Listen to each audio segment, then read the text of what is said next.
How to bundle dye with kitchen waste. Hi guys, welcome back to my channel Billy New. Today I'm going to show you how to bundle dye in your kitchen with kitchen waste. It's very easy and very fun with the super exciting results. As usual, I have my little helper with me and I'd really encourage anyone to do this with kids. It's so bonding and they are so happy to be involved. Please check out our website billynew.com for more things from us. Do you want to say it, darling? Welcome to the how to kitchen bundle dye. No, thank you. Okay, so welcome to this instructional video on how to bundle dye in your kitchen. The first steps are to choose your fibre. Okay, so here are the fibres that I've chosen to do my demonstration with today. I've got some protein fibres here and some cellulose fibres here. I've got raw silk, wool, cotton, vintage cotton, linen, and some velvet. So as usual, the first step is to pre-soak the fibres for at least a couple of hours, if not overnight. And my top? You can put your top in, yeah. Oh, it's so heavy and wet. So this video is about bundle dyeing in your kitchen, and the great thing about bundle dyeing with kitchen materials is that you have usually got copious amounts available to you. These are all the things that I found in my kitchen over the last couple of days, which I'm hoping will yield some nice colours. I've got onion skins, red and orange, turmeric powder, pomegranate seeds and skins, turmeric, some red cabbage, some beetroot, tea bags. These flowers Billy picked me last week, and so I was going to have a go with them. I've got some old petals that I've collected off some of my flowers, some coffee from this morning, and herbs and spices really. This is some vervain and some old eucalyptus that I had lying around. So the next step after you've soaked your fibres for a few hours or overnight is to squeeze them out. You could put them on the spin setting in your washing machine to get rid of all the excess liquid, but I'm just going to squeeze mine now. You squeeze the thing and I stir the thing. Okay. So the next step is to lay out all your fabric flat on a flat surface. Yep, but I can't get my hand wet. You almost put it on mine. Oh, sorry. Okay, so now that you've laid out your damp fibres flat, it's time to give them all a squirt with vinegar to really get on every section of the fibre. Can I do it as well after? Yeah, you can do your one. Like, I haven't got mine. So the purpose of the vinegar is to kind of... Where's mine? Help bring out the colours. You can use this one in a minute, darling. Okay, so now for the kind of fun part is deciding what you're going to use on each piece of fabric, and it's really easy to overload the fabric. I would say less is more, but I'm one of those people who's always tempted to put more on. So I've got some hibiscus flowers here. I'm going to start with a big piece of linen.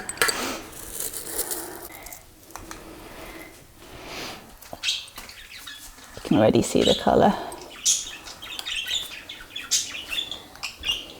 I'm just going to put that tea bag on there. I think I'm going to use some coffee on this cotton one. I'm going to grate some turmeric. I will not do it on mine. You don't want turmeric on yours? Okay, sweetheart. I do. Oh, you do? Oh, look at that green in there. Yeah. Maybe cut some bits off. What else should we have, Bill?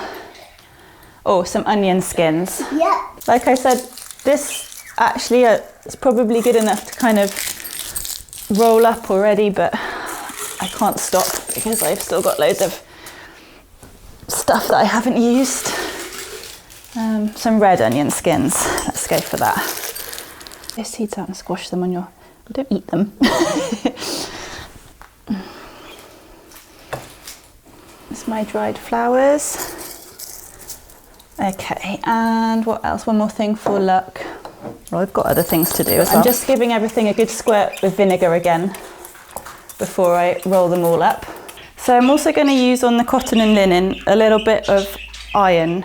I've bought this iron powder, but you can easily make your own iron water. It's just basically rust, and it is a mordant and a modifier, so it will help keep the colours, but it will also dampen the colours, so it will make them a little bit more kind of moody, and it can kind of change.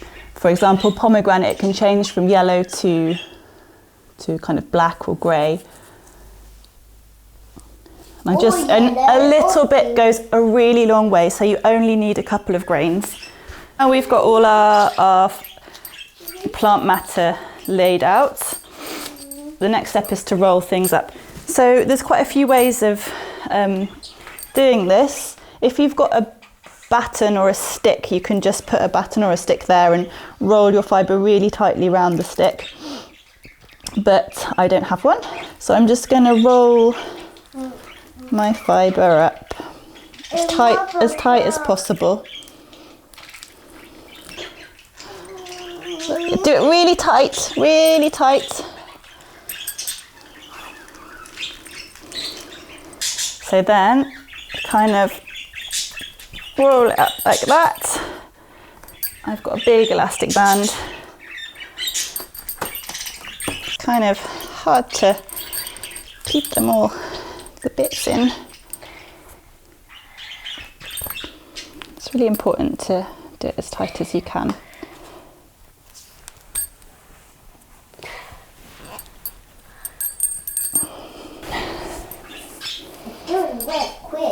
I'm just doing the same again with these last pieces of fibre. I've got my silk, cotton and some velvet over there.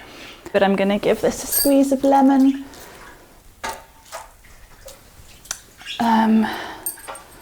I've got some old, whenever anybody gives me a bunch of flowers, I always save the flowers. So I've got some old roses here.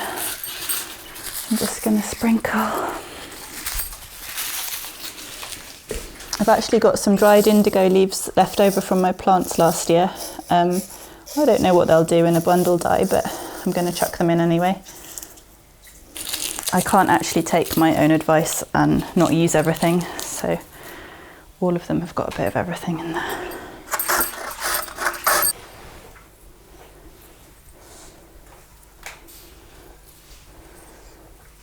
Thank you for giving me my drink hand.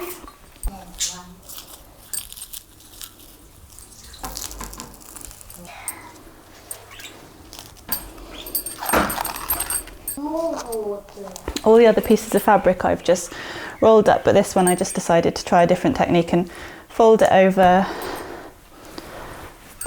again, fold it over again, and then I'll probably roll it now. So now it's time to put them in the pot. I actually don't own a proper steamer, so I've kind of made do with what I've got. I think it should work fine. This is Billy's one.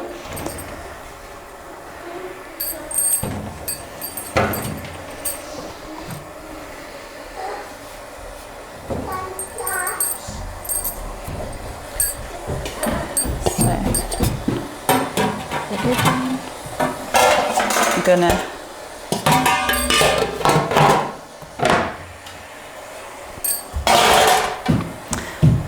now I'll leave this to steam for an hour or two, depending on what they look like, and after about 15 minutes I'll turn them over, and then after 15 minutes again turn them over again, and keep doing that until I take them out.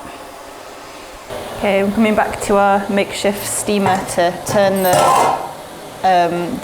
the bundles over. It's been 15 minutes, and you just want to turn them over to get a nice even kind of steam all the way through. You can see some of the colours are coming through already. It also smells pretty good because I actually used a couple of old eucalyptus leaves in there, and you can really smell smell them coming through. So I'll leave them for another 15 minutes and then turn them over again and keep doing that for an hour, maybe an hour and a half. It's been 24 hours now since we steamed our bundles, and now we're gonna unwrap them. It's a good idea to leave them for as long as possible. You could leave them for a couple of days, but it's pretty hard for most of us to wait that long. And they're looking pretty good. Can you have a look? Yeah, I'm gonna give you your one. This is your one. There you go. Thank you. You're welcome. We're gonna go unwrap them now. Oh, there we go. Like I said before, it's a good idea to leave them for as long as possible, even though it's pretty difficult when all you really want to do is Mummy, unwrap look. them. Look, Mummy. Yeah, I know, because it gives the colours a chance to get absorbed more deeply into the tissue. Okay, do you want to unwrap your one first? No, first add one. Okay. Also, I would recommend unwrapping them outside because all the bits are going to come out, but we're not really allowed outside at the moment, so we're just going to flip them onto the floor and hoover them up afterwards. Do you want to do your little one, babe? This is your one. It's going to be very beautiful. And you can just cut the blue string. Right here. Oh, the dye from the strings come off onto the fabric. Why? Oh, because obviously, actually I bought these strings in India about 10 years ago. So we're going to have some nice blue patches on here as well. There you go, cut that bit as well. Try not to cut your top. Voila. No, you don't need any more. Right, this is the big bit. Shake it out. Give me the scissors. Shake it out and all the flowers will come out. And shake it out over there. Oh. Look at that. It's beautiful. Do you want to put it on the floor? See what it really looks like? Ooh. DJ. You did that, Bill. You've made your own t-shirt with real flowers. This is the silk. This is the raw silk, which didn't have any treatment, so no modern. And it's the protein fibre, so I think it's going to, well, it looks like it's taken up the colours really nicely from the outside. Someone go outside. And it's got the blue from the string on, which is probably going to be quite cool as well. I need a scissors now.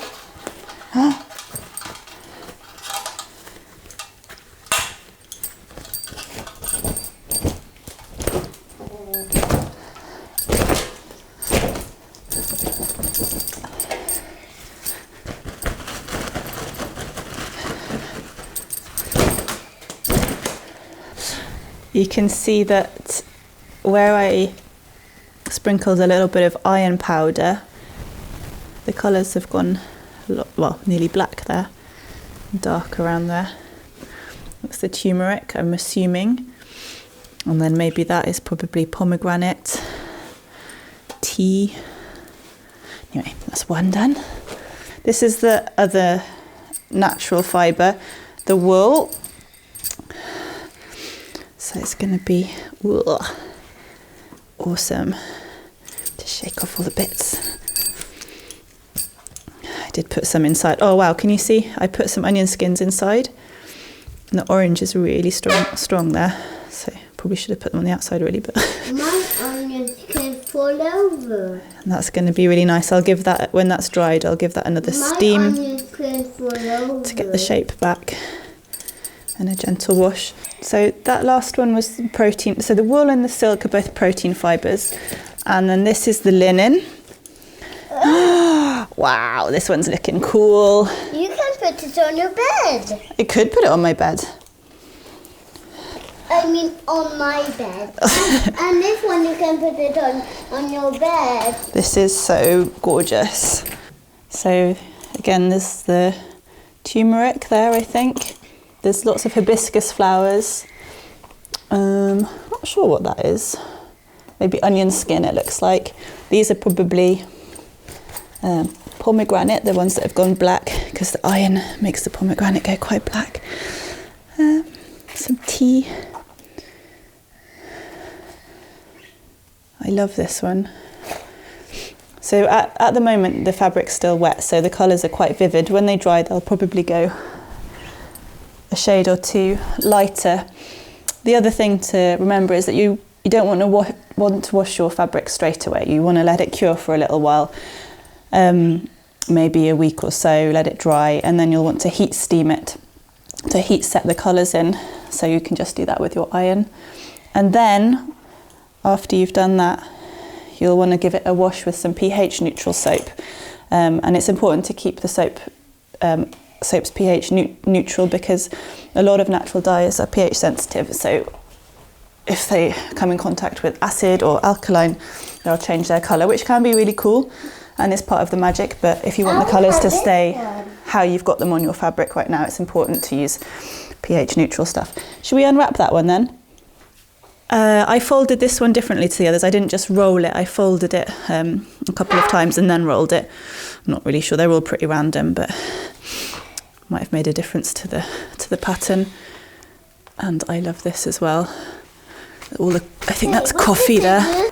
This is a vintage cotton pillowcase, which is looking amazing already. Oh wow, this is just like so goddamn satisfying. Look how beautiful that is.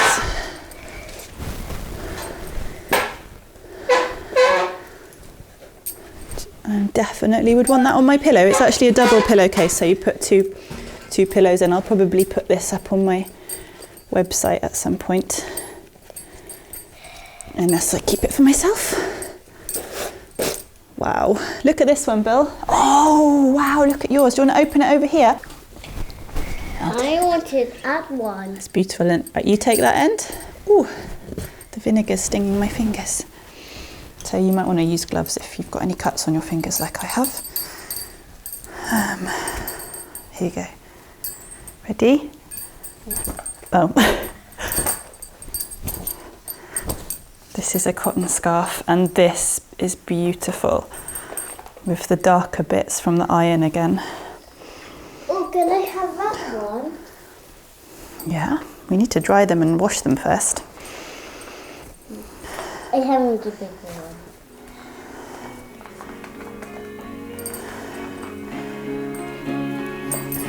All my fibres have been scoured and mordanted if necessary before starting.